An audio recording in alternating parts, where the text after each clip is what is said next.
جب صحابہ کرام رضی اللہ عنہ نے اس کی یزید کی بیعت کر لی تھی، مثلا حضرت عبداللہ بن عمر رضی اللہ عنہ بھی ہیں اور باقی لوگوں کے بھی بعض نام لیتے ہیں، تو کہتے ہیں آپ کو اس میں کیا اعتراض ہے؟ شاہ جی ہمیں کوئی اعتراض نہیں ہے، ہم یہ کہتے ہیں بیعت ہوئی کس طریقے سے ہے۔ عبداللہ بن عمر نے بیعت کر لی تھی، اچھا جی، اب ہم یہ پوچھتے ہیں کہ جو عبداللہ بن عمر رضی اللہ تعالیٰ عنہ کی بیعت کرنا ہے، کیا اس چیز کی توثیق ہو جائے گی کہ یزید کی خلافت ٹھیک ہے؟ تو پھر صحیح ہے، پھر تو حضرت حسین سے مخالفت کی ضرورت ہی کوئی نہیں تھی، حضرت حسین بیعت نہ بھی کرتے تو خیر تھی۔ اصل میں حضرت حسین کا جو بیعت کرنا ہے نا، وہ امت محمدیہ صلی اللہ علیہ وسلم میں امام تھے، اور قرآن میں ہے نا کہ ان کے جو علماء ہیں اور اللہ والے ہیں، یہ لوگوں کو حرام خوری سے اور برے کاموں سے کیوں نہیں روکتے؟ حضرت حسین کا وہ ٹائٹل تھا۔ اب میرا ایک کلپ بھی چڑھا ہوا ہے بڑا سخت قسم کا، میں ابھی وہ آدھا گھنٹہ لگ جائے اگر بولوں، the difference between the natures of Hussain ibn Ali and عبداللہ ابن عمر۔ عبداللہ بن عمر کی نیچر پیسو تھی، حضرت حسین کی ایکٹیو تھی۔ عبداللہ بن عمر کے سامنے جب حضرت معاویہ نے حضرت عمر کی گستاخی کی، 4108 نمبر حدیث ہے کہ میں اس کے باپ سے بھی زیادہ خلافت کا حقدار ہوں، کی تھی نا، حضرت ابن عمر کی تھی، اس کے باپ کی۔ بعد میں اس سے پوچھا کہ آپ نے جواب کیوں نہیں دیا، ان کا میں نے فتنے کے ڈر سے خاموش ہو گیا اور قتل ریزی کے ڈر سے، اور مجھے جنت کی نعمتیں یاد آ گئی۔ میرا ارادہ تھا کہ میں اس کو ادھر ہی کہتا کہ معاویہ تجھ سے زیادہ خلافت کا حقدار وہ ہے جس نے حالت کفر میں تم لوگوں سے جنگ کی ہوئی ہے، جب تم لوگ کافر تھے اور انہوں نے مار مار کے تم لوگوں کو اسلام میں داخل کیا ہے، یعنی علی یا ابن عمر خود۔ اب یہ امام بخاری نے غزوہ خندق کے چیپٹر میں یہ حدیث ڈالی ہے کہ ابن عمر جو ہے وہ خندق کے صحابی تھے، یہ ثابت کیا انہوں نے۔ حالانکہ اس حدیث میں سے تو کتنی گستاخیاں نکل آتی ہیں بقول ان کے، لیکن امت کو ٹیکا لگا دیا امام بخاری نے حق کا کہ بات کس طریقے سے پہنچتا ہے۔ تو ابن عمر تو اپنے باپ کے خلاف جب بات ہوئی ہے، وہ بیچارے وہاں نہیں بولے، وہ پیسو نیچر کے تھے، وہ دوسری طرف جاتے تھے کہ حکمرانوں کے خلاف خروج نہ کیا جائے، قیام نہ کیا جائے۔ اسی لیے بخاری مسلم میں بھی آتا ہے کہ یزید کی جب لوگ بیعت توڑ رہے تھے واقعہ حرہ کے بعد، وہ ان کو منع کرتے تھے۔ ہم یہ پوچھتے ہیں جو بیعت توڑ رہے تھے وہ بریلوی دیوبندی شیعہ تھے؟ وہ بھی تو صحابہ ہی تھے، ان کی اوپینین کو نہیں یہ لوگ مانتے، انہوں نے بیعت توڑ دی تھی۔ اور ادھر ہی میں وہ ضمناً بات بتا دوں، یہ وہ محمد بن انفیہ والی، جی وہ بھی کہتے ہیں جی محمد بن انفیہ جو ہیں وہ ان کے سامنے جب ذکر کیا یزید شرابی تھا، کبابی تھا، تو انہوں نے کہا میں نے تو اس کو سنت میں آگے بڑھ کے دیکھنے والا دیکھا ہے، سنت میں آگے بڑھ کے۔ جنہوں نے باوجداد سنت نو تروڑ رہے ہیں، سنتا نو بدل لے رہے ہیں، وہ سنت میں آگے بڑھ چڑھ کے، ٹھیک ہے، تو بڑا نمازی یہ ہے۔ اور یہ آدھی روایت پیش کرتے ہیں، یہ پوری روایت عبداللہ ابن مطیع والی آتی ہے، وہ صحابی رسول ہیں جو روایت کرتے ہیں کہ یزید کے اندر یہ فالٹ ہے، شرابی، کبابی، بے نمازی، اور اسی طریقے سے قریب ہے کہ آسمان سے پتھر برس پڑے، ٹھیک ہے۔ اور یہ عبداللہ ابن مطیع کی بات جب محمد بن انفیہ تک پہنچتی ہے، وہ رد کرتے ہیں۔ عبداللہ ابن مطیع جو ہیں وہ ہیں صحابی، اور محمد بن حنفیہ ہیں تابعی۔ جب تابعی اور صحابی کا ٹکراؤ تو کس کی بات مانی جاتی ہے؟ صحابی کی۔ اہل سنت کا متفق کا اصول ہے۔ تو یہ پوری روایت کیوں نہیں بیان کرتے ہیں؟ محمد بن حنفیہ نے کہتا ہے، محمد بن حنفیہ نے سرٹیفکیٹ دے دیتا ہے نا وہ۔ اسی لیے شیخ زبیر صاحب بڑے سمجھدار تھے، انہوں نے اس روایت سے ہی جان چھڑا لی۔ انہوں نے اہل حدیث رسالے میں ویسے وہ لکھ دیا، ویسے وہ رسالہ بھی غائب ہو گیا نیٹ سے، ہمارے پاس ویسے موجود ہے، مقالات میں بھی میرے خیال ہے۔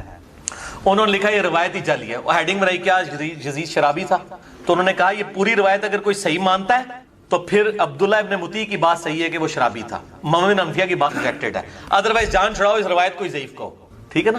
تو یہ اس طرح کی روایتیں جب پیش کرتے ہیں تو آدھی روایتیں کو پیش کرتے ہیں، تو پوری روایت بتائیں نا، آدھی روایتیں بیان کر کے تو اس قسم کا اپنا ڈھونگ رچانے کی کوشش کرتے ہیں، یہ بالکل غلط طریقے سے توثیق کر رہے ہیں، اس طریقے سے نہیں ہے معاملہ۔ ہاں جی، اور ایک بات آپ کرتے ہوتے ہیں اکثر کہ حضرت عبداللہ بن عمر کی جو شہادت ہے وہ بھی آپ بنو امیہ نے کی ہے، اس کا کیسے صحیح بخاری میں کتاب الحج چیپٹر میں کہ جاج ابن یوسف جو ہے وہ آیا ان کی تیمارداری کے لیے، تو کہا کہ مجھے بڑا افسوس ہے جو آپ کو، ان کو زخم لگا تھا زہر آلود نیزہ حالت احرام میں، تو آپ کے قاتل کا پتہ چلے نا تو میں اس کو جو ہے نا وہ سزا دوں۔ انہوں نے کہا میرا قاتل وہ ہے جس نے حالت احرام میں لوگوں کو یہ جنگی آلات لانے کی، تلواریں اور نیزے لانے کی اجازت دی ہے، احرام کی حالت میں تو نہیں یہ لا سکتے، یعنی تو ہی یہ قاتل، لیکن سامنے کون بات کر سکتا ہے؟ یہ کس کو کہا انہوں نے؟ حجاج ابن یوسف کو۔ اس کے نیچے آپ ذرا داؤد راز ان سب لوگوں کی شرح پڑھیں ابن حجر اسقلانی کی کہ وہ حجاج بن یوسف سے ان کا تو کوئی سروکار نہیں نا، کیوں؟ حضرت امیر معاویہ کو سے کیا سروکار؟ میں آل امیہ ہے نا، میں یہ بتانا چاہ رہا ہوں کہ ابن عمر رضی اللہ تعالیٰ عنہ جو پوری زندگی امت کے مفاد میں اپنے اعتبار سے آل امیہ کا ساتھ دیتے رہے، بالآخر ان کی شہادت آل امیہ کے ہاتھوں ہوئی ہے، ان کو بھی انہوں نے معاف نہیں کیا، ٹھیک ہے۔ اور ویسے میں بتاؤں آپ کو تاریخی روایتیں ایسی ملتی ہیں کہ ابن عمر آخری وقت میں روتے تھے، کاش میں نے اس وقت علی کا ساتھ دیا ہوتا، جو معاملات بگڑ گئے تھے۔ اور یہ تاریخی روایتیں ہیں. جب یہ کوڑ کباڑ اکٹھا کر کے پیش کرتے ہیں تو ہم بخاری کی حدیثوں میں تاریخی روایتیں فٹ کیوں نہیں کر سکتے؟ ایک اور بڑی شخصیت جن کی شہادت ہے حضرت عبداللہ بن زبیر رضی اللہ عنہ، یہ بھی حجاج بن یوسف نے کی. صحیح مسلم میں موجود ہے کہ لاش ٹانگ دی، عبداللہ بن زبیر صحابی کی لاش ان لوگوں نے خانہ کعبے کے دروازے پہ ٹانگ دی، اور ابن عمر وہاں سے گزرے اور کہا تجھ پہ سلام ہو اے عبداللہ، میں تجھے منع کیا کرتا تھا اس طرح کے معاملات میں. یہ عبداللہ بن زبیر ثابت ہے؟ جی یہ صحابی ہیں، صحابی ہیں، حضرت ابو بکر کے نواسے ہیں، حضرت عائشہ کی بہن اسما بنت ابی بکر کے بیٹے ہیں، اور حضرت زبیر عشرہ مشرہ کے بیٹے ہیں. ٹھیک ہے، عبداللہ ابن زبیر کو عام آدمی ہے، انہوں نے بھی بیعت نہیں کی تھی یزید کی، یاد رکھیے. 9 سال انہوں نے بھی خلافت قائم کی ہے. اور یہ حجاج ابن یوسف جو ہے نا اس نے قتل کیا تھا عبد الملک بن مروان کے دور میں. یزید کے دور میں اس نے خانہ کعبے پہ چڑھائی کی جو صحیح مسلم میں آتا ہے، غلاف کعبہ بھی جل گیا.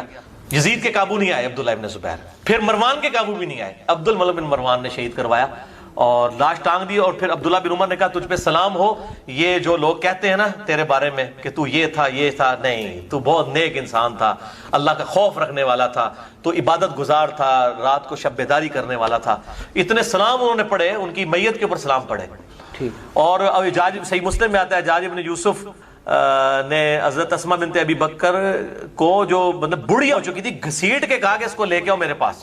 پھر خود گیا تو اسما نے کہا کہ تو نے میرے بیٹے کی دنیا خراب کی ہے، میرے بیٹے نے تیری آخرت خراب کر دی ہے. اور یہ آل امیہ کے جو چمچے ہیں نا، یہ کہتے ہیں حجاج بن یوسف آخری زمانے میں کہتا تھا جناب توبہ کرتا تھا، یہ کرتا تھا وہ کرتا تھا، اس طریقے سے اس کا بھی دفاع کرتے ہیں. علی بھائی ہمارے جو یہ شیعہ بھائی ہیں وہ بھی یہ بات نہیں سمجھتے، وہ تو خالی موقف یہ عام طور پہ رکھتے ہیں کہ جی خالی سادات سے دشمنی تھی، اہل بیت سے دشمنی نا جی نا، یہ تو پھر کسی کو نہیں بخش رہے. یہ تھے دنیا دار. میں نے اس میں حدیث لکھی ہے بخاری اور مسلم سے کہ مجھے تم سے شرک کا خطرہ نہیں، لیکن میرے بعد دنیا کے مال میں پھنس جاؤ گے اور پھر تم دنیا کی محبت میں ایک دوسرے کو قتل کرو گے اور برباد ہو جاؤ گے جس طرح اگلے لوگ برباد ہوئے. یہ آپ کا آخری خطبہ ہے. بخاری اور مسلم میں آتا ہے کہ وفات سے 1 مہینہ پہلے شہدائے احد کے اوپر آپ نے نماز جنازہ دوبارہ سے پڑھی. شہدائے احد پہ اس لیے پڑھی کہ شہدائے احد جو تھے وہاں پہ بھی دنیا کی لالچ کی وجہ سے فتح شکست میں بدلی تھی، اور دوسرا شہدائے احد میں ان لوگوں نے قربانیاں دی تھیں کہ جنہوں نے اسلام کا پھل نہیں کھایا تھا. بعد کے لوگوں نے پھل کھایا تو حضور نے قبرستان جا کے خطبہ دیا، دیکھنا میرے بعد یہ معاملات نہ کرنا. تو یہ آپ سے ہم نے پہلے بتا دیا تھا دنیا داری میں لوگ پڑ جائیں گے، سیدھی سی بات ہے. تو یہ سب کچھ دنیا کی خاطر انہوں نے کیا. اور یہ سارے لوگ ان سے خوفزدہ تھے اتنے زیادہ کہ کوئی بولتا نہیں. میرے بھائی آج بولتا ہے کوئی؟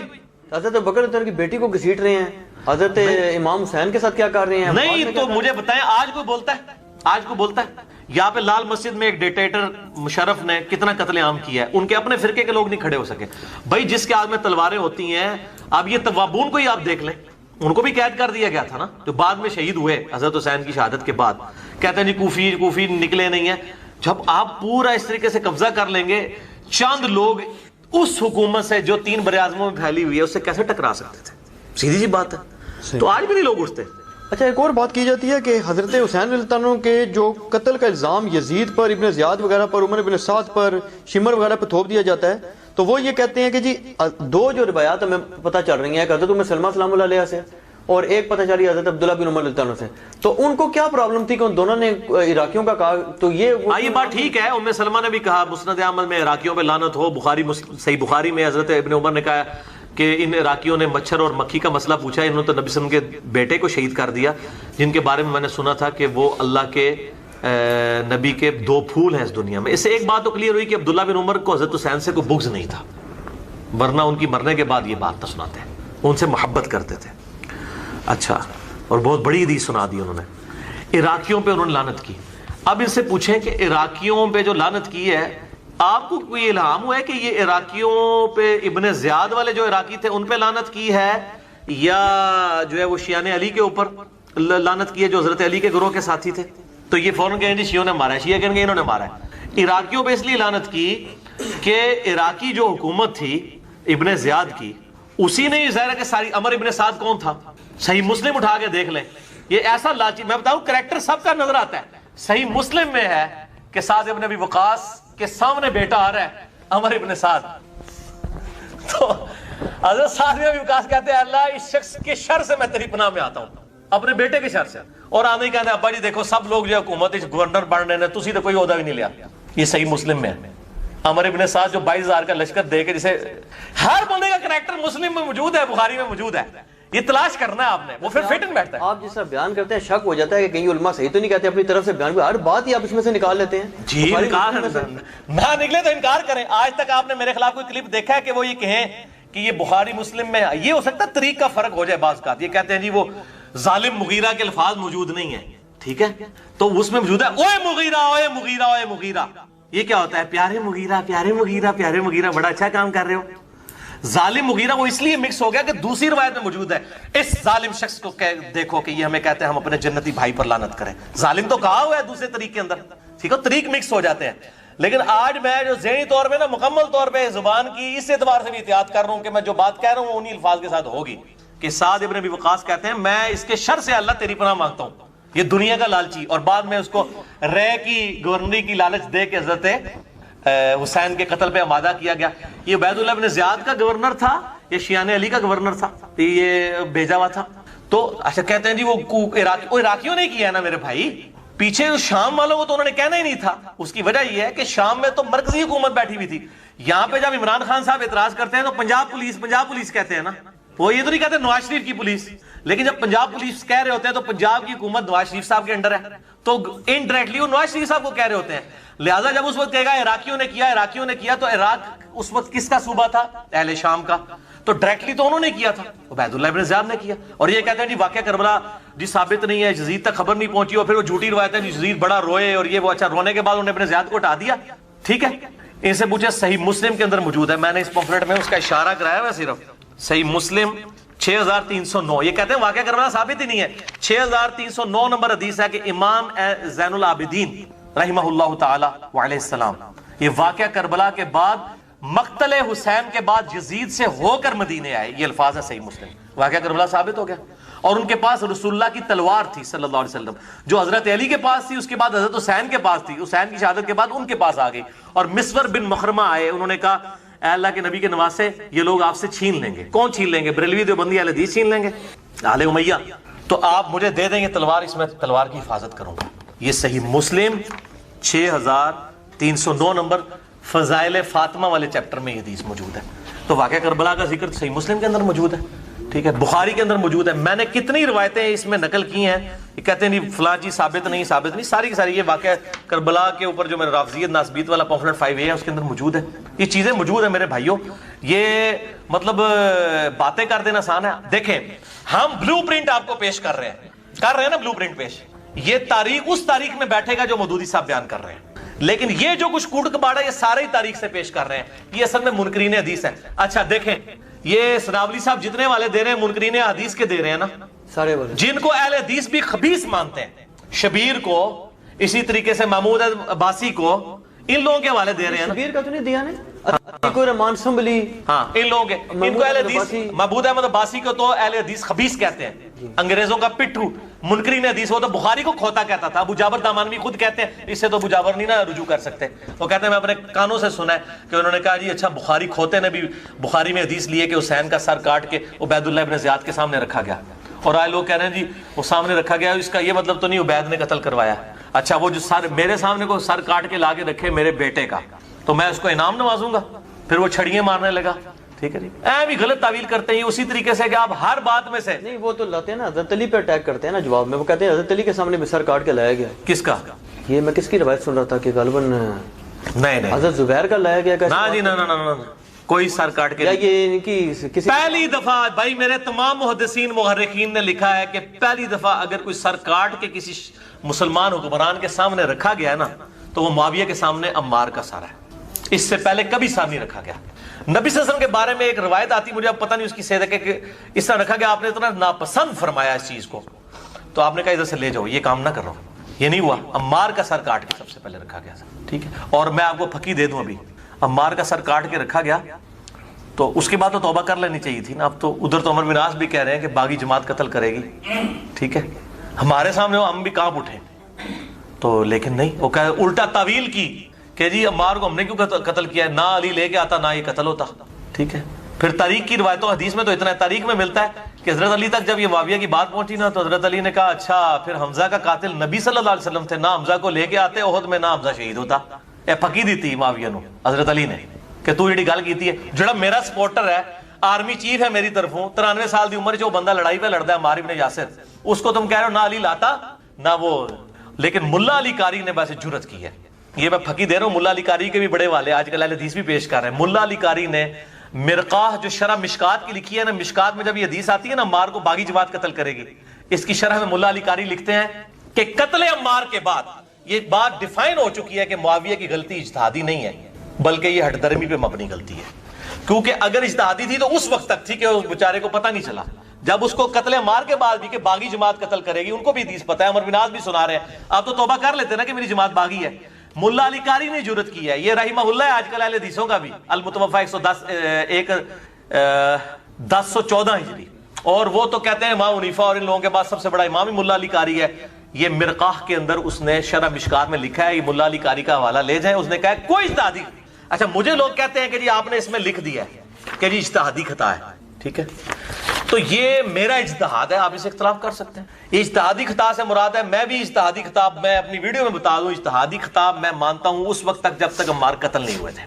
آج کی ڈیٹ میں کوئی اجتہادی نہیں. اور یہ جو حدیث بھی ہم نے فٹ کی ہے نا اس کے اوپر, وہ حاکم کے بارے میں ہے, حاکم سے بغاوت کرنے والے کے بارے میں, کہ حاکم اگر کوئی غلط کام کرے گا, یعنی حضرت علی اگر غلط جنگ کرتے تو ان کو 1 اجر ملتا اور صحیح جنگیں ہوتی تو 2 اجر. یہ نہیں کہ علی کے جو مخالفین ہیں ان کے اوپر یہ فٹ ہوگا, یہ انڈائریکٹلی اجتہادن طور پہ فٹ کرتے ہیں, ٹھیک ہے نا جی. بہرحال حضرت عائشہ طلحہ زبیر کی غلطی اجتہادی ہے, کیونکہ ان کا رونا, معافیاں مانگنا اور حضرت علی کا معاف کرنا ثابت ہے. حضرت معاویہ رضی اللہ تعالیٰ نے کبھی معافی نہیں مانگی, الٹا قنوت نازلہ سیدنا علی نے ان پہ پڑھی اور کہا قیامت دن فیصلہ ہوگا. اور ہم لعنت کے لیے قائل نہیں ہیں, بالکل لعنت نہ کریں. ہم تو کہتے ہیں جو صحابہ پر انکلوڈنگ معاویہ, عمر بن عاص, مغیرہ ابن شعبہ رضی اللہ عنہم اجمعین, یا بصر بھی ہوں, ان پہ لعنت کرتے ہیں وہ معاویہ کے شیعہ ہیں, اور جو ان پہ لعنت نہیں کرتے وہ علی کے شیعہ ہیں. علی نے تو مخالفین کے جنازے بھی پڑھائے ہیں, میں نے اس میں بتایا. خوارج کے بارے میں کہا ہمارے بھائی تھے وہ گھوڑے ہو گئے, ٹھیک ہے نا. ہم علی کے شیعہ ہیں پولیٹیکلی ٹرم ہے, ٹھیک ہے نا. شیعان علی, اہل سنت کا منہج ہی, اہل حدیث کا منہج ہی شیعان علی والا ہے, ٹھیک ہے. اور رافضیوں کی بات نہیں کر رہا, یا سعودی عرب کے تنخواہوں پہ پلنے والے اور ایران کی تنخواہوں پہ پلنے والے جو مولوی چوہے چابیاں دے کے چھوڑے ہوئے, ان کی بات نہیں میں کر رہا. یہ چابیاں دے کے چھوڑے ہوئے ہیں نا انہوں نے, پیچھے سے ریال آتے ہیں بولنا شروع کر دیتے ہیں اور پھر باتیں بھی یاد ہی کرتے ہیں. پوری بات بتاؤ. یہ جو بات ہے نا صحابہ کی اولادیں, ایک بات تو اس میں ٹھیک تھی, عمر ابن سعد تو واقعی سعد ابن ابی وقاص کا بیٹا تھا, لیکن جو سنان بن انس ہے نا, جس نے حضرت حسین علیہ السلام کو آخر میں وار کر کے شہید کیا, ان کا سر کاٹا تھا, وہ حضرت انس ابن مالک کا بیٹا نہیں ہے. اس کا ویسے نام ہے سنان بن انس نخعی, یہ تو قبیلہ ہی اور ہے. البتہ یہ ضرور ہے کہ جب صحیح بخاری میں 3748 نمبر حدیث ہے جس میں امام بخاری نے حسین کے ساتھ علیہ السلام لکھا ہے کہ جب حسین ابن علی کا سر کاٹ کر عبید اللہ ابن زیاد گورنر یزید, جو کوفہ میں اس کا گورنر تھا, اس کے سامنے لا کے تشت پہ پیش کیا گیا, وَلِعَوْذُ بِاللَّهِ تعالی, اللہ کی لعنت ہو ان پر, فرشتوں کی لعنت, تمام لعنت کرنے والوں کی لعنت جنہوں نے حسین ابن علی کو اس طریقے سے شہید کیا, آمین. تو وہ چھڑی مار کے ان کے حسن کے بارے میں کوئی کلام کرنے لگا. یہ بخاری میں بھی ہے اور ترمذی میں بھی ہے. تو انس ابن مالک وہاں کھڑے ہوئے تھے تو وہ تڑپ اٹھے, تو انہوں نے کہا کہ نبی علیہ السلام کے سب سے زیادہ ہم شکل حسین ابن علی تھے, اور بخاری کے الفاظ ہیں 3748, اس وقت حسین علیہ السلام کی داڑھی اور سر میں وسمے سے رنگا گیا تھا, یعنی کالا خضاب لگا ہوا تھا. کالا خضاب لگا سکتے ہیں, اس پہ میرا کلپ بھی ریکارڈڈ موجود ہے. بہرحال اس میں بھی موجود ہے کہ وہ انس ابن مالک وہاں کھڑے تھے. اس کے سے لوگ سمجھتے ہیں شاید سنان بن انس ان کا بیٹا ہوگا, اور انس ابن مالک نے ساتھ ہو کے کام کرایا. ساتھ ہو کے کرایا ہوتا تو وہ عبید اللہ کو ڈانٹتے تو نا کہ تو کیا کر رہا ہے, چھڑی مار رہا ہے. باقی لڑ تو سکتے نہیں تھے. انس ابن مالک کی اس وقت عمر 100+ تھی, یا 100+ تو نہیں ہوگی, آلموسٹ آپ سمجھ لیں 60+ تھی, کیونکہ 93 ہجری میں فوت ہوئے ہیں, 110 سال کی عمر میں 70 کے ہوں گے آلموسٹ. تو بیچارے دل میں ہی اس کو برائی کو برا سمجھ سکتے تھے, جتنا وہ کر سکتے تھے وہ کر دیا, ادروائز وہ مروا دیتے تھے. تو سنان بن انس بن مالک کا بیٹا نہیں رہا. عمر ابن سعد جو 22,000 کا لشکر لے کے کربلا میں آیا تھا حسین ابن علی کے مقابلے پہ, وہ سعد ابن ابی وقاص کا بیٹا تھا. اور آپ دیکھیں عجیب بدقسمتی اس شخص کی کہ سعد ابن ابی وقاص نے ہی وہ پرشین امپائر گرائی ہوئی ہے, عراق, ایران, کوفہ, یہ سارا حضرت سعد نے فتح کیا ہوا ہے. اشرا مبشرہ میں سے ہیں. اور مولا علی کا قول ہے بخاری اور مسلم دونوں میں کہ میں نے اپنے کانوں سے صرف ایک شخص کے بارے میں رسول اللہ سے سنا ہے کہ میرے ماں باپ اس پہ قربان, اور وہ سعد ابن ابی وقاص ہے. ان کا نام ہے سعد ابن مالک. ابی وقاص ان کے باپ مالک کی کنیت تھی. یہ دونوں نام ایک ہی صحابی کے, سعد ابن ابی وقاص. مولا علی جن کے بارے میں کہہ رہے ہیں کہ ان پہ نبی علیہ السلام نے اپنے ماں باپ جمع کیے ہوئے ہیں اور نبی علیہ السلام کے رشتے میں معمول رکھتے تھے. 10 جنتی خوش نصیب صحابہ میں سے اور بدری اصحاب میں سب سے آخر میں یہ فوت ہوئے ہیں حضرت معاویہ رضی اللہ تعالیٰ کے دور میں 56 ہجری میں. ان کے بعد کوئی بدری صحابی دنیا میں نہیں رہا. بدری صحابی ایک بہت بڑا ٹائٹل تھا. یہ سب سے آخر میں فوت ہوئے. پوری زندگی حضرت معاویہ سے ان کا اختلاف رہا تھا اس مسئلے میں جو حضرت علی کے ساتھ ان کے معاملات تھے سب و شتم والے. یہ بندہ ہمیشہ ڈٹا رہتا تھا. ان کا بیٹا تھا عمر ابن سعد جس کو رے کی حکمرانی کی لالچ دی تھی. رے پورا ایریا تھا، ایران، عراق، افغانستان، یہ پورے ایریا کو رے کہا جاتا تھا اس زمانے میں. اتنی بڑی حکمرانی کی، گورنری کی لالچ دی یزید نے عبید اللہ ابن زیاد کے ذریعے. باپ دیکھ لو سعد ابن ابی وقاص جو مولا علی سے محبت کرنے والا، سن نسائی الکبریٰ میں موجود ہے. 2 تابعین ملنے آتے ہیں سعد ابن ابی وقاص کو اور کہتے ہیں، سعد ابن وقاص ان کو پہلی بات یہ کرتے ہیں کہ میں نے سنا ہے کہ تم حضرت علی کو گالیاں دیتے ہو. ان کا معاذ اللہ ہم کیوں دیں گے؟ تو انہوں نے فرمایا یہ بنو امیہ کے لوگ اگر میرے سر پہ آرا بھی رکھتے اور میرے 2 ٹکڑے کرتے اور مجھے یہ کہیں کہ میں حضرت علی کے بارے میں کوئی نازیبہ جملہ نکالوں تو میں سعد کبھی بھی ان کے بارے میں کوئی جملہ نہیں نکالوں گا جو کچھ میں نے رسول اللہ سے علی بن ابی طالب کی شان میں سن رکھا ہے. صحیح مسلم میں حدیث موجود ہے نا، حضرت معاویہ نے ان کو کہا امارا معاویہ نے حکم دیا تو اس میں الفاظ انہوں نے انکار کر دیا. تو حضرت پھر معاویہ نے کہا تمہیں کون سی چیز منع کرتی ہے کہ تم علی بن ابی طالب پہ سب و شتم نہیں کرتے؟ ان کا معاویہ میں نے 3 فضیلتیں علی کے بارے میں ایسی سنی ہیں مجھے ایک بھی مل جاتی تو بہت تھی. پھر انہوں نے کہا وہ پہلی فضیلت غزوہ تبوک کے موقع پر علی کی میرے ساتھ وہی نسبت ہے جو ہارون کی موسیٰ کے ساتھ، مگر میرے بعد کوئی نبی نہیں. دوسری فضیلت خیبر کے موقع پر کد اس شخص کے ہاتھ میں جھنڈا دوں گا جو اللہ اور اس کے رسول سے محبت کرتا ہے، اللہ اور اس کے رسول سے محبت کرتے ہیں. ہم پوری رات اس خوشی سے سوئے نہیں کہ کون ہوگا وہ بندہ. علی کو دیا جھنڈا. اور مسلم میں آگے الفاظ ہیں کہ حضرت عمر کہتے ہیں مجھے پوری زندگی رشک رہے گا کہ اس دن جھنڈا مجھے نہیں ملا، علی کو ملا. اور تیسری فضیلت سن معاویہ، جب نجران کے عیسائی آئے تو آیت مباہلہ نازل ہوئی، آیت نمبر 61 آل عمران کی. تو نبی علیہ السلام اپنے بچوں میں سے حسن و حسین، فاطمہ اور حضرت علی کو لے کے اور کہا اللہ میرے اہل بیت ہیں. یہ تینوں فضیلتیں. اور ابن ماجہ میں ایک چوتھی فضیلت بھی ہے کہ آپ نے غدیر خم پہ فرمایا تھا من کنت مولاہ فہذا علی مولاہ. میرے پاس ان میں سے کوئی ایک بھی ہوتا تو بہت تم مجھے علی کے بارے میں بات کرتے ہو. یہ باپ تھا علی کا صحیح شیعہ، علی کی پارٹی کا بندہ، علی کا چاہنے والا، پوری زندگی ڈٹا رہا. اور بیٹا آگے سے کیا نکلا ہے تو کوئی مسئلہ نہیں. حضرت نوح پیغمبر کا بیٹا کافر نکل سکتا ہے. تو حضرت سعد کا کیا مقام ہے حضرت نوح کے مقابلے سے؟ یہ بیٹا تھا عمر ابن سعد اور اس کے جو لچھن ہیں وہ شروع سے ہی برے تھے. آپ مسلم شریف اٹھائیں نا، مسلم شریف میں بالکل اینڈ پہ نا آپ کو ایک چیپٹر ملے گا کتاب الزہد، دنیا سے نفرت پیدا کرنے والی حدیث. اس میں انٹرنیشنل نمبر کے مطابق ایک حدیث ہے، یہ میں چونکہ مجھے یاد اس لیے میں نے کافی لوگوں کو بتائی ہے، 7432 صحیح مسلم میں. ابھی یہ کربلا ہوئی نہیں ہے، کچھ بھی نہیں ہوا. حضرت سعد ابن وقاص بھی زندہ ہے. تو سعد ابن ابی وقاص اپنے کھیتوں میں ہل چلا رہے ہوتے ہیں یا وہ بیج والا کام کر رہے ہوتے ہیں تو ان کے ساتھی کہتے ہیں اتنے میں ان کا بیٹا سامنے سے آتا ہے. تو حضرت سعد جب اپنے بیٹے کو دیکھتے ہیں عمر ابن سعد کو تو کہتے ہیں اے اللہ اس سوار کے شر سے میں تیری پناہ میں آتا ہوں. حضرت سعد کو پتا تھا اس بچے نے کیا کام ڈالنے ہیں. وہ اپنی زندگی میں اسی بیٹے کے شر سے اللہ کی پناہ مانگا کرتے تھے. کہتے ہیں جب وہ قریب آیا تو آتے اس نے کہا ابا جی لوگوں نے تو حکومت بانٹ لی، کوئی گورنر بن گیا، کوئی بن گیا، تسی ایتھے بیٹھے جناب حلوائی پہ کر دیو. ہائے ہائے ہائے. تو حضرت سعد ابن وقاص نے اس کے عمر ابن سعد کے نا سینے پہ نا گھونسا مارا اور کہا کہ اللہ تعالیٰ کو پرہیزگار بندہ پسند ہے جو گمنامی کی زندگی میں مر جائے، جسے کوئی جانتا نہ ہو. تو یعنی وہ انہوں نے ایک گوشہ نشینی کی زندگی اختیار کر لی. تو ان کو پہلی لیکن اس نے اپنے باپ کی نصیحت نہیں پکڑی. یہ پھر یزید کی لالچ میں آ گیا اور پھر آپ دیکھ لیں جو کچھ اس نے آج تک لوگ لانتے بھیج رہے ہیں. باپ کو لوگ رضی اللہ عنہ کہہ رہے ہیں. آپ شیعہ سے پوچھ لیں سعد ابن وقاص کی کتنی وہ عزت کرتے ہیں. میں ابھی کل ایک کلپ وہ ایک شیعہ عالم تھے سید جواد نقوی صاحب کا سن رہا تھا تو وہ اتنی تعریفی کلمات کہہ رہے تھے اور بتا رہے تھے کہ بھئی بیٹا یہ نکلا اور باپ کو دیکھیں، باپ نے ایران فتح کیا تھا، دوسری بڑی سپر پاور گرائی تھی اور بیٹا آگے سے کیا نکلا. اچھا آپ دیکھ لیں کہ دین ایفرٹ کا نام ہے. یہ نہیں ہے کہ یہ وراثت میں ٹرانسفر ہو. انبیاء کی وراثت میں ٹرانسفر نہیں ہوئی ہے تو اور کس میں ہونی ہے؟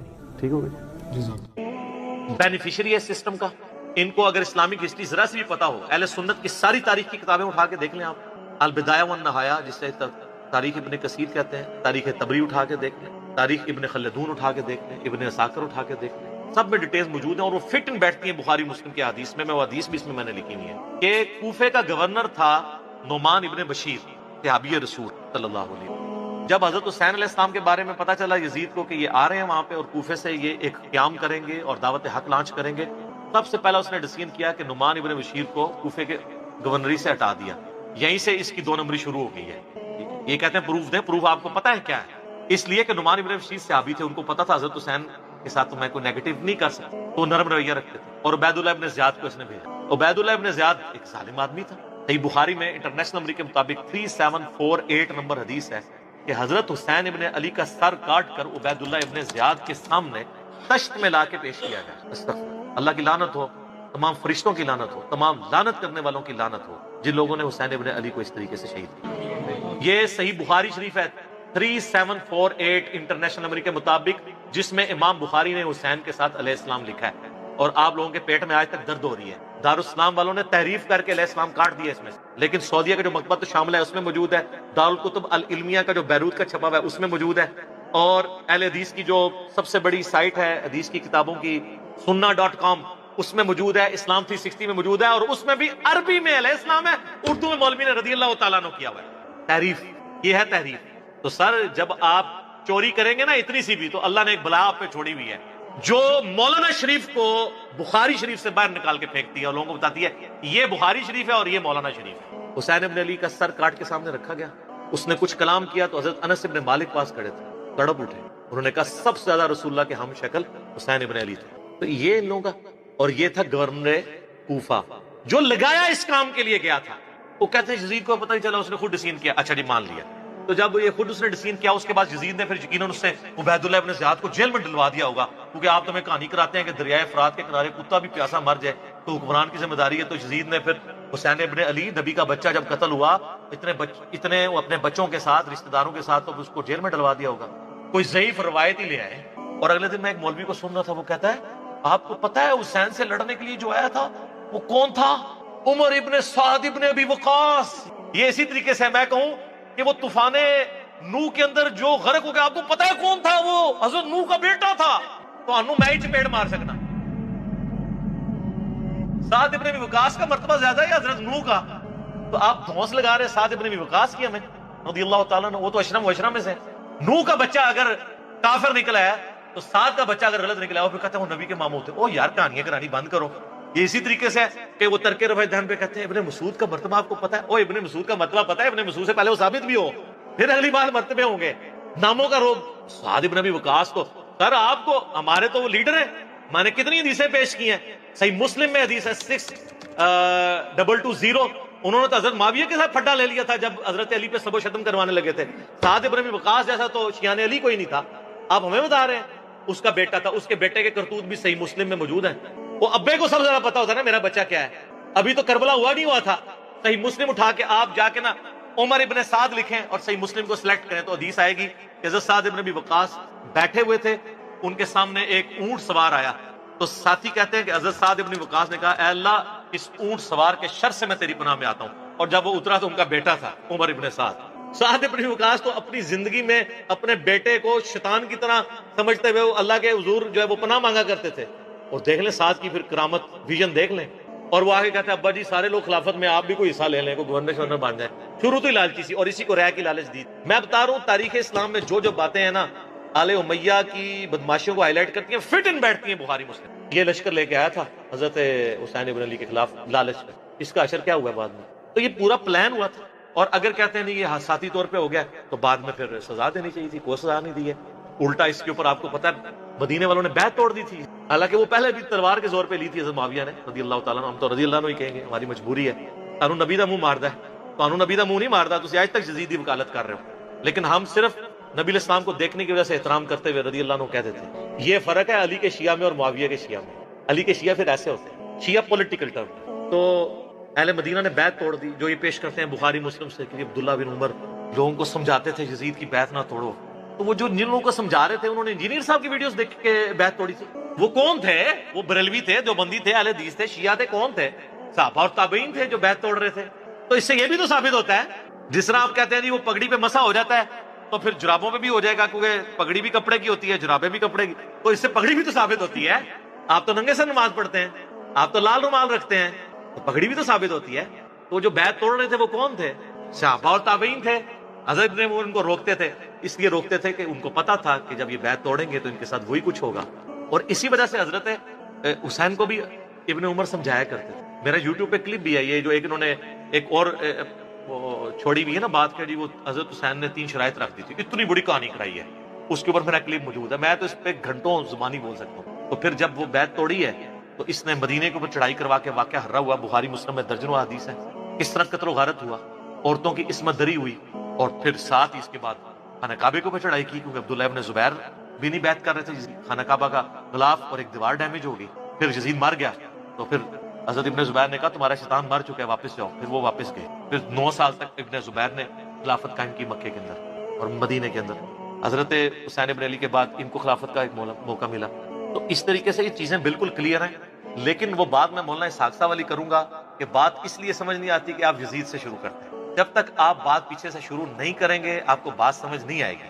اگر آپ 1857 کی جنگ آزادی کو نہیں سمجھیں گے آپ کو 1947 میں 2 قومی نظریہ سمجھ میں نہیں آئے گا، اور جب تک 1947 میں مسلمانوں کی قربانیوں سے جو ملک بنا ہے وہ آپ نہیں سمجھیں گے تو آج آپ کو نہیں سمجھ آئے گی کہ پاکستانی عوام کیوں اسلامی نظام یہاں پہ چاہ رہے ہیں۔ اس لیے کہ وہ کہتے ہیں ہمارے بزرگوں نے پاکستان بنایا اس لیے تھا کہ پاکستان کا مطلب کیا، لا الہ الا اللہ۔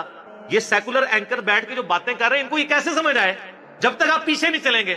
اگر آپ مشرف کے دور سے شروع کریں گے تو آپ کو نہیں سمجھ آئے گا کہ ملک سیکولر ہے یا اسلامی ہونا چاہیے، پیچھے چلنا پڑے گا۔ یزید کے دور سے آپ کو یہ کہانی سمجھ نہیں آئے گی۔ تو یہ دوسرا سیاہ کارنامہ یہ تھا کہ جب حضرت حسین کو شہید کیا گیا تو ظاہر امت میں کوہرام مچ گیا، تو جن لوگوں نے تلوار کے زور پر بیعت کی ہوئی تھی، دبے ہوئے تھے، وہ بھی میدان میں اترے، انہوں نے کہا کہ ہم یزید ابن معاویہ کی بیعت توڑ کے اس کو پھینک دیتے ہیں۔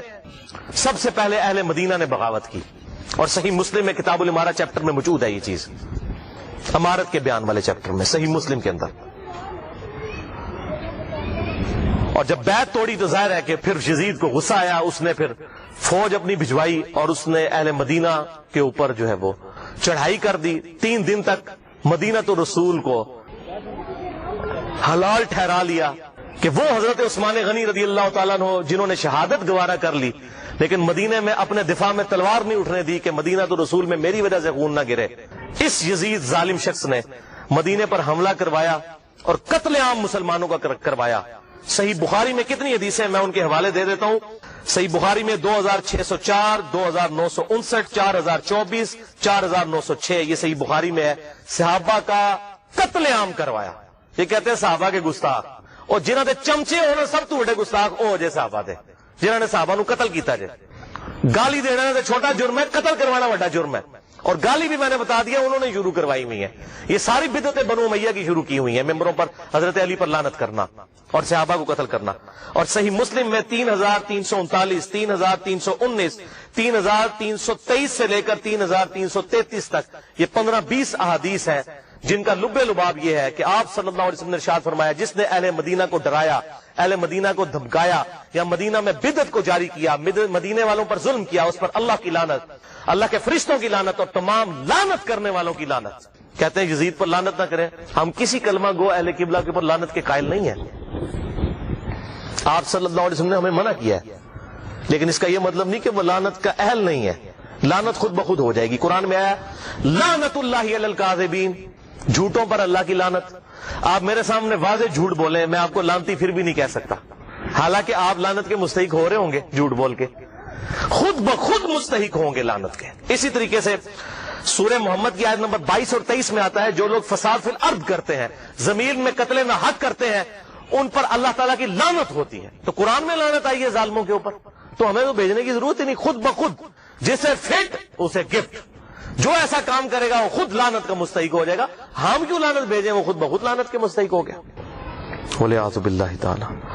اور اسی واقعہ، اس کو واقعہ ہررا کہتے ہیں جس میں اہل مدینہ کو لوٹا گیا، اور یہاں تک کہ حافظ ابن کثیر جو آخری درجے تک اہل شام کا دفاع کرتے ہیں لیکن یہاں پر وہ بھی تڑپ اٹھے اور انہوں نے کہا کہ یہ یزید نے جو ظلم ڈھایا، 1000 صحابیات اور تابعات بغیر شادی کے حاملہ ٹھہری، زنا کیا یزید کی فوجوں نے، 3 دن تک مسجد نبوی میں گھوڑے باندھے وہاں پر پیشاب کرتے رہے اور مسجد نبوی میں نماز نہیں ہوئی، اور حتیٰ کہ پھر حافظ ابن کثیر تڑپ اٹھے جب مختار سقفی نے 22,000 قاتلین حسین کو ایک ایک لسٹ بنا کر قتل کیا تو ابن کثیر کہتے ہیں کہ اس نے مسلمانوں کے دل ٹھنڈے کر دیے. ایک تو توابون کھڑے ہوئے 4000 کے قریب، لیکن وہ عبید اللہ ابن زیاد کا مقابلہ نہیں کر سکے. بعد میں مختار سقفی نے جس طریقے سے ان کو قتل کیا، جو حضرت حسین کے خلاف کھڑے ہوئے تھے، اور آپ دیکھیں اس کا سرغنہ کون تھا؟ عمر ابن سعد ابن ابی وقاص، جنتی صحابی کا بیٹا. حضرت نوح علیہ السلام پیغمبر سے بیٹا کیا نکلا؟ کافر. نہیں صحابہ کی اولاد، او بھائی نبی کی اولاد سے بڑھ کر کون ہو سکتا ہے؟ حضرت نوح کا بیٹا کافر. تو اس کی وجہ سے حضرت نوح کو تو کوئی لعن طعن نہیں کر سکتا. اسی طریقے سے عمر ابن سعد جیسے سعد ابن ابی وقاص جنتی صحابی ہیں.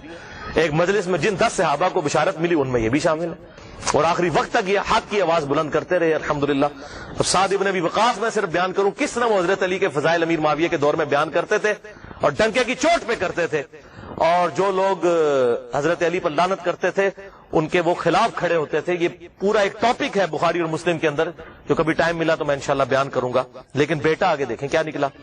اسی واقعہ ہرہ پر امام احمد بن حنبل رحمۃ اللہ علیہ کا قول صحیح سند کے ساتھ اسی ابن جوزی کی کتاب میں موجود ہے، صفحہ نمبر 40 پہ، جو عربی میں نسخہ ہے، اردو میں آپ کو مل جائے گا. یہ امام احمد بن حنبل سے ان کے شاگرد نے پوچھا یزید ابن معاویہ کے بارے میں کہ کیا آپ یزید ابن معاویہ کے بارے میں آپ کا کیا خیال ہے. یہ اب میں آپ کو بتانے لگوں کہ اہل حدیث کا کیا موقف تھا.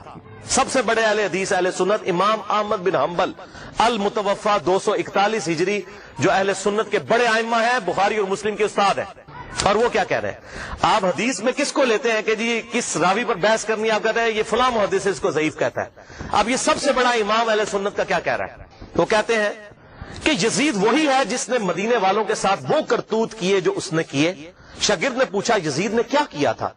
احمد بن حنبل نے فرمایا اس نے مدینے والوں کو لوٹا تھا. شاگرد نے پوچھا کیا ہم یزید سے حدیث بیان کر سکتے ہیں؟ احمد بن حنبل نے فرمایا یزید سے حدیث مت بیان کرو، اور کسی کے لیے یہ حلال ہی نہیں ہے کہ وہ یزید سے ایک حدیث بھی بیان کرے. پھر شاگرد نے پوچھا کہ جب یزید نے یہ حرکتیں کی تھیں تو کن لوگوں نے یزید کا ساتھ دیا تھا؟ تو احمد بن حنبل نے فرمایا اہل شام نے، یہ شامیوں نے یہ غلط کام کیا تھا جو یزید کے ساتھ مل کر اہل بیت کے ساتھ اور اہل مدینہ کے ساتھ ظلم ان پر ڈھایا تھا. یہ دوسرا کارنامہ. اور تیسرا سیاہ کارنامہ 64 ہجری میں اسی دوران حضرت عبداللہ ابن زبیر رضی اللہ تعالیٰ عنہ، یہ وہ صحابی ہیں جن کے بارے میں صحیح بخاری میں آتا ہے، جب مسلمان ہجرت کر کے مدینہ شریف آئے تو یہودیوں نے کہا ہم نے مسلمانوں پر بندش کر دی ہے، ان کے گھر اب اولاد نہیں ہوگی. تو سب سے پہلے بیٹا پیدا ہوا حضرت ابو بکر کا نواسا عبداللہ ابن زبیر. حضرت عائشہ کی جو بہن تھی اسما بنت ابی بکر، ان کا بیٹا عبداللہ ابن زبیر. اور حضور نے اپنے مبارک ہاتھوں سے ان کو گٹی دی تھی کھجور چبا کر، صحیح بخاری میں آتا ہے. یہ وہ ہیں عبداللہ ابن زبیر صحابی. یہ بھی حضرت حسین کی طرح جن چند بڑے لوگوں نے بیعت نہیں کی. کون کون تھے ان میں؟ حضرت حسین ابن علی کا بیٹا، حضرت عباس کا بیٹا عبداللہ ابن عباس، ابو بکر کا بیٹا عبد الرحمن بن ابی بکر، اور زبیر کا بیٹا ابن زبیر عبداللہ ابن زبیر. تو یہ نمائندہ شخصیات ہی سامنے آتی ہیں نا. مجھے بتائیں آج اگر زرداری اور نواز شریف مل کے عمران خان کی بیعت کر لیں تو کیا یہ دو بندوں کی بیعت ہوگی؟ پوری پارٹی کی. یا عمران خان اور زرداری مل کے نواز شریف کی کر لیں، یا عمران خان اور نواز شریف مل کے زرداری کی بیعت کر لیں، تو کیا یہ دو بندوں کی بیعت ہوگی؟ پوری پارٹی کی. وہ کہتے نہیں سب نے بیعت کر لی تھی. اور بھائی نمائندہ شخصیات تو امت کی یہی تھی نا، باقی تو سارے بیچارے اسی طرح ہوتے ہیں. حسین تو نہیں روزانہ ماما جمنیا، حسین پڑھنا سوکھا ہے. آپ نے بخاری میں حضرت ابو ہریرہ کا قول سن لیا کہ وہ کہتے ہیں مجھے ڈر ہے میں ان لوگوں کے نام بتاؤں تو مجھے قتل کر دو. تو انہوں نے اپنی جان بچائی. جان بچانا بھی فرض ہے، لیکن اعلیٰ ترین درجہ یہ ہے جو صحیح مسلم میں حدیث ہے، انٹرنیشنل نمبر کے مطابق 177 نمبر حدیث صحیح مسلم کتاب الایمان میں، کہ برائی جب دیکھو تو ہاتھ سے روکو. ہاتھ سے نہیں روک سکتے، زبان سے، نہیں تو کم از کم دل میں برا جانو. لیکن ذالک اضعف الایمان، یہ ایمان کا سب سے لوئسٹ درجہ ہے. تو حضرت حسین لوئسٹ درجے پر تو نہیں تھے بھائی. جس کے جینز پروفٹ کے جینز ہوں، جس کا بلڈ اور خون نبی کا خون ہو، وہ لوئسٹ درجے پر ایمان رکھے گا؟ وہ تو آگے بڑھ کر باطل کا مقابلہ کرے گا. یہی وجہ ہے کہ حضرت حسین جو ہے انہوں کو یہ ٹائٹل ملنا تھا. اور یہ بھی آپ بات یاد رکھیں، حضرت حسین نے حضور کی زندگی میں کیا کارنامہ کیا ہے؟ 6.5 سال عمر تھی، حضور صلی اللہ علیہ وسلم کی وفات ہو گئی. کارنامہ کرنا تھا. اسلام تقوی کی بنیاد پہ کسی کو ٹائٹل دیتا ہے، ان اکرمکم عند اللہ اتقاکم. حضرت حسین نے کون سا کارنامہ کیا تھا؟ کارنامہ بھائی کرنا تھا.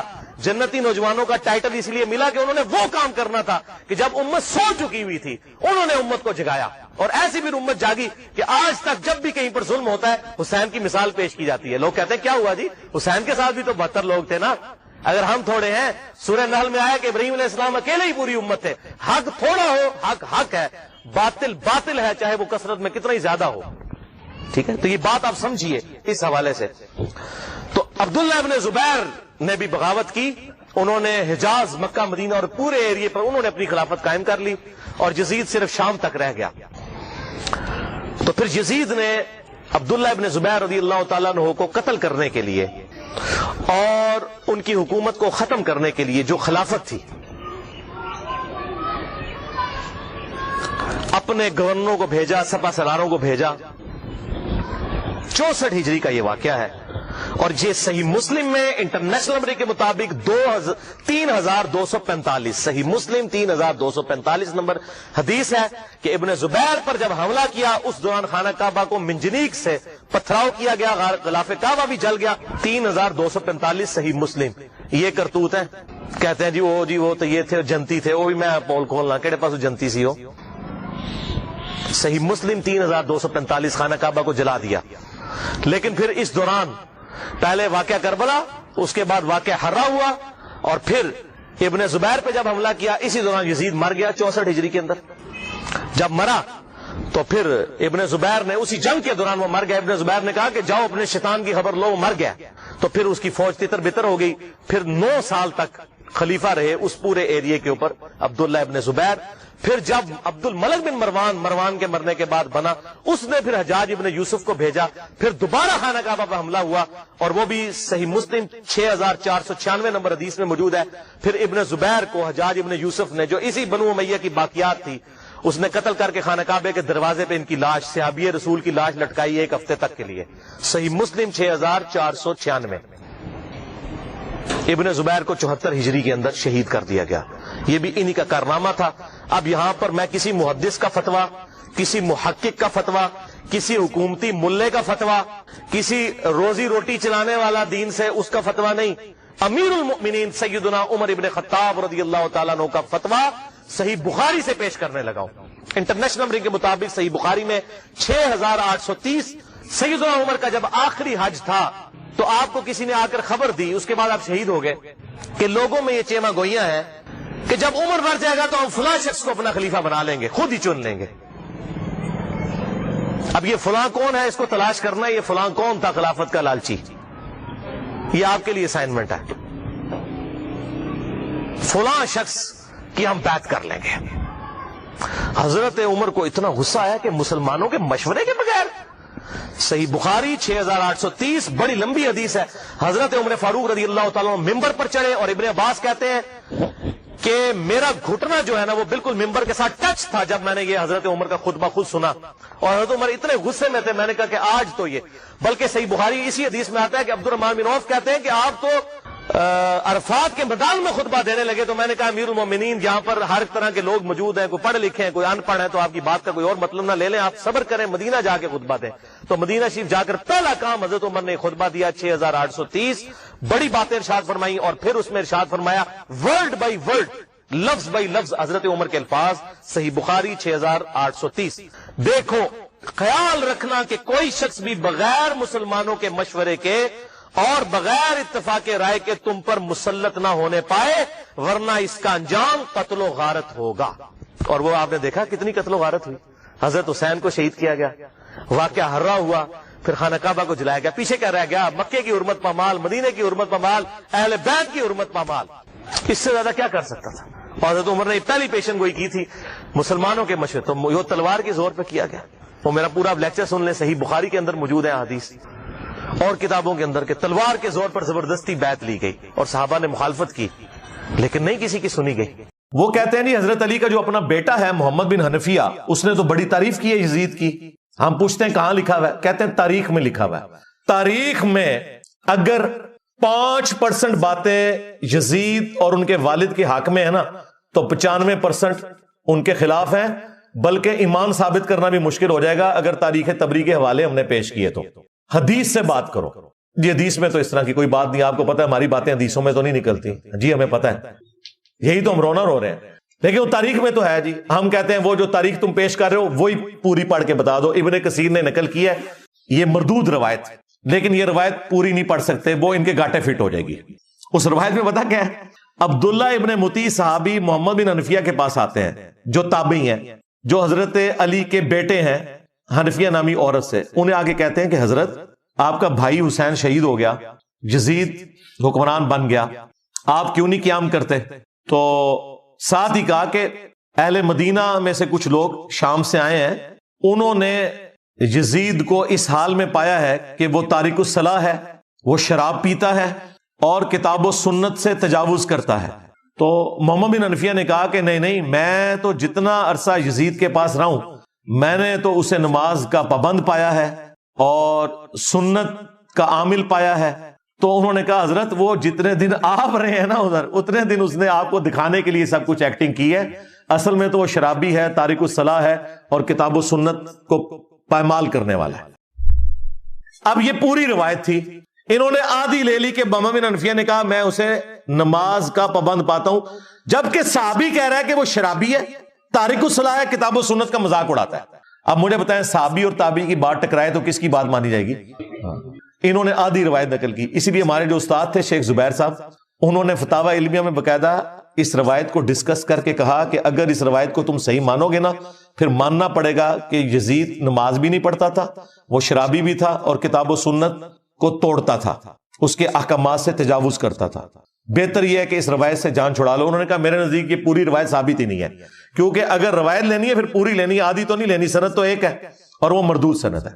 یہ جناب جو انہوں نے ایک رٹ لگائی تھی کہ محمد بن حنفیہ نے تعریف کر دی، لو سامو اور پوری تعریف بیان کرو، پھر پتہ چلے گا صحابی کرتے ہو، صحابی کو تو تم نے چھوڑ دیا۔ مسند ابی یعلا کے اندر اس کو سپورٹیو ایک حدیث ہے کہ حسن و حسین بیٹھے ہوئے تھے علیہم السلام، اور مروان مدینے کا حاکم خطبہ دے رہا تھا، اور اس نے اس میں کہا کہ اہل بیت تو ہے ہی لانتی لوگ، نعوذ باللہ۔ تو حضرت حسین سے پھر صبر ہوتا تھا، تو انہوں نے کہا ہم تو لانتی نہیں ہیں، ہمارے شان میں تو قرآن میں آیات ہیں، البتہ تو اور تیرے باپ کے اوپر نبی علیہ السلام نے لعنت فرمائی تھی۔ تو یہ جو روایتیں ہیں نا اس کو سپورٹیو کئی ایک روایتیں ہیں کہ یہ لانتی لوگ، لعنت عربی میں کہتے ہیں اللہ کی رحمت سے دور لوگ، یا اس کو آپ ہماری زبان میں کہتے ہیں منحوس لوگ، نحست پہ ہی جنا ہوتے ہیں، ٹھیک ہے۔ یہ آپ کو پتا چل گیا کہ یہ کہتے ہیں نا جی وہ یعنی بڑا مشورہ ہوا، یہ وہ جی اتنے صحابہ نے بیعت کر لی تھی، یہ کس طریقے سے یہ تحفہ مسلط ہوا ہے امت کے اوپر۔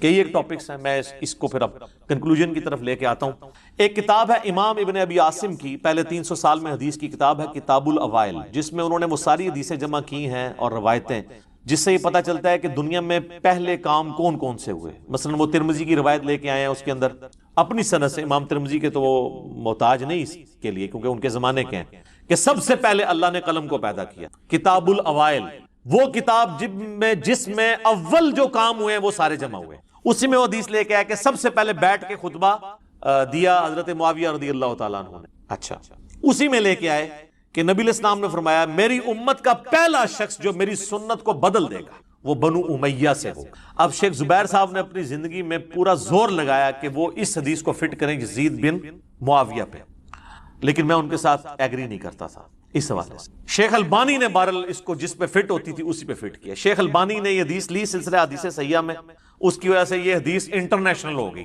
کتاب الاوائل کو تو چند لوگ جانتے ہیں لیکن سلسلہ حدیث صحیحہ تو سارے لوگ جانتے ہیں۔ اس میں یہ حدیث شیخ البانی لے کے آئے تو اس کے اندر پھر انہوں نے کمنٹس کیے کہ اس شخص سے مراد وہ شخص ہو سکتا ہے جس نے خلافت کے انتخاب کے طریقے کو بدل دیا اور اسے ملوکیت بنا دی۔ تو وہ کون ہوا پھر؟ حضرت معاویہ رضی اللہ تعالیٰ عنہ۔ نام نہیں لکھا لیکن انہوں نے اشارہ چھوڑ دیا کہ کس نے سنت کا طریقہ بدلا۔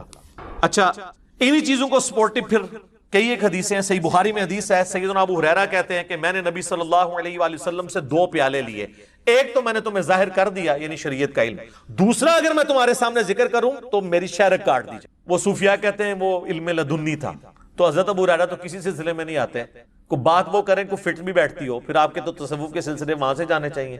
وہ حضرت ابو ہریرہ نے خود بتا دیے کہ وہ کون سی چیزیں، ان کا تعلق دین کے افعال کے ساتھ نہیں تھا بلکہ شخصیات کے ساتھ تھا۔ جس طرح حذیفہ ابن یمان کو نبی صلی اللہ علیہ وآلہ وسلم نے صحیح بخاری میں آتا ہے کہ منافقین کے نام بتائے تھے، کن منافقین کے؟ جو صحیح مسلم میں آتا ہے کہ جنہوں نے نبی علیہ السلام کے اوپر قاتلانہ حملہ کیا تھا غزوہ تبوک سے واپسی پہ۔